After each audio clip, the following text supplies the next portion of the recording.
Hello guys, good morning! Welcome to my channel, Braveheart. So guys, may papakita ko sa inyo. May nabili akong manok po. So hindi ko ito manok na panabong. At hindi po ito yung kaals na manok. So tara na guys, tingnan niyo po ito. Ito po yung manok na nabili ko. 120 po ang isa po. Ito po yung manok na tinatawag na 45 days chicken. Ito po yung mga manok na bibili natin sa palengke para gawin nating tinola. At kung ano-ano pa. Prito, piniritong manok, litsong manok. Ito po yung manok na yun. So tingnan mo guys, yung lalaki na. 120 lang beef makang ko sa pawatisan nito guys.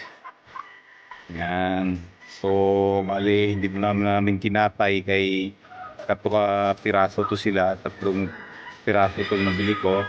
Isa lang ang nilitsyon namin. So ito po, dito ngayong dalawa, saka na namin kakatayin. O yan po. Cute. Yan ang mga ngayon. So, tinitimbang siguro to guys ng 2 kilos each. Pag hindi pa na tanggalan ng mga balahibo, dito pa aabot siya ng 2 kilos each. So, yan po yun guys.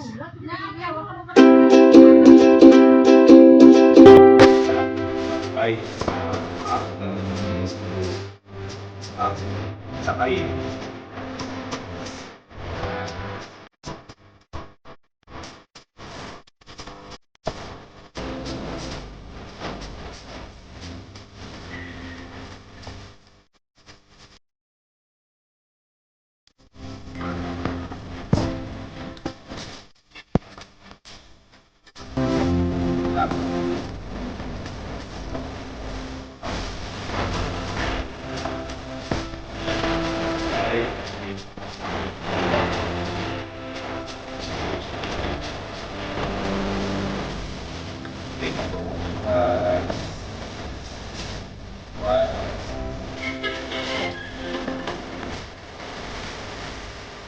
Pindutin na po ang notification bell, like and comment.